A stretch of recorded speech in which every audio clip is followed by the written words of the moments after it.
MotorWeek is made possible by Rock Auto, Tire Rack, and 3M.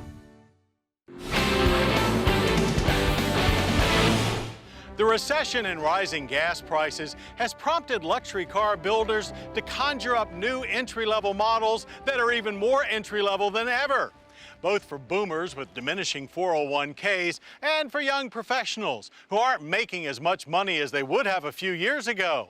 And that's the story behind the new Acura ILX.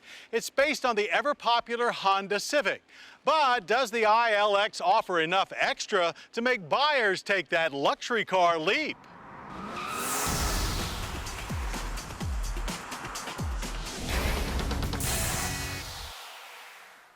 The 2013 Acura ILX joins the recently introduced Buick Verano in matching entry-level luxury sedans with today's financial realities, including more realistic pricing. But more on that later. For now, let's look at what the ILX has to offer the near-premium luxury pretender. Rather than just one car with 3 engine choices, the ILX comes in 3 distinct models, each with its own powertrain. The ILX 2.0 features a 2-liter i4 paired with an automatic transmission. The ILX 2.4 upgrades to Honda's largest i4, made it to a 6-speed manual. And finally, the ILX 1.5 hybrid, complete with a CVT and the first hybrid for the Acura brand. The 201 horsepower 2.4 has the most character and will obviously appeal more to enthusiasts. But if you want the technology package with navigation and all the bells and whistles, you have to select either the 2.0 or hybrid. The 2-liter is all new and debuts in the ILX. Output is 150 horsepower and 140 pound-feet of torque. Government fuel economy ratings are 24 city and 35 highway. We saw 29.5 miles per gallon on premium gas. The 1.5 hybrid achieves 39 city and 38 highway. That's about 10% less than the Civic hybrid, but 10% more than the outgoing Lexus HS250H hybrid. Out on the road, the ILX 2.0 develops adequate power, but not much more. Those steering wheel paddle shifters are standard and can help raise the fun factor a bit. Handling is well sorted out, with a completely different vibe than Civic. Suspension is firmer and ride more controlled. Styling is also a huge departure from Civic. While nice looking, it's much more on the conservative, classy trip, leaving only Acura's shield grille to denote any aggression. The front end is wider than Civic, while the hood is a good deal longer. Body lines flow up and over the rear wheels, giving a hefty haunch, while thick C-pillars give a coupe-like tilt. The rear also proudly shows off the ILX's wider stance, and 16-inch aluminum wheels are standard with 17s optional. Inside, the environment follows the larger TL's blend of high-tech features with modern style, all wrapped in a spacious cockpit design. Gauges have an upscale look, and there's a small info screen in the center. Front seats are wide and adequately comfortable, and much like the Civic, visibility is excellent. Backseat passengers could use a little more legroom, but seat comfort is good for a compact. The back seats fold flat with a nice wide opening into the trunk. The trunk area itself is well laid out, and there's room for 12.4 cubic feet of cargo.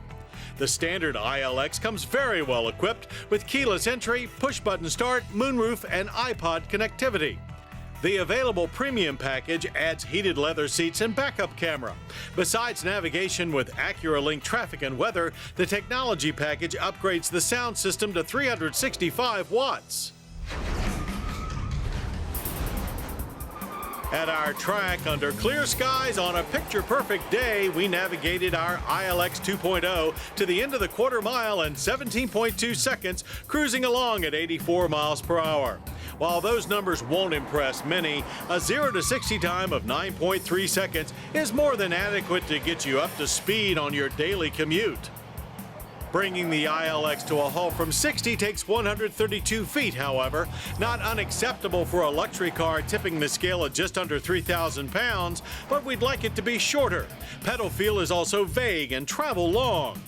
While our 2-liter ILX never quite feels sporty through the cones, it does feel very solid.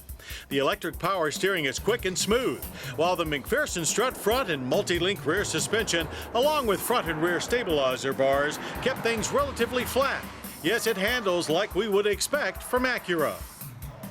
The Civic steering system has been reworked with a quicker ratio for better response and beefier parts to improve feel. It also features motion adaptive EPS, which works with the VSA and traction control systems to apply assistive force when corrections are needed. But the real story of the ILX is pricing. The ILX 2.0 begins at only $26,795. That's $4,000 more than a Buick Verano, but almost $6,000 less than an Audi A4. The ILX 2.4 starts at $30,095, while the 1.5 hybrid will cost slightly less at $29,795. Acura has done a great job of genetically altering the Honda Civic into the high-value ILX. It's not a complete reincarnation of the fondly remembered RSX hatchback coupe, but with its 2.4 mil, the ILX sedan is surprisingly close. More than a Civic with a new personality, the ILX is also a return to what the Acura brand originally stood for, attainable luxury, but now with modern fuel economy. And we see that as a right turn for Acura.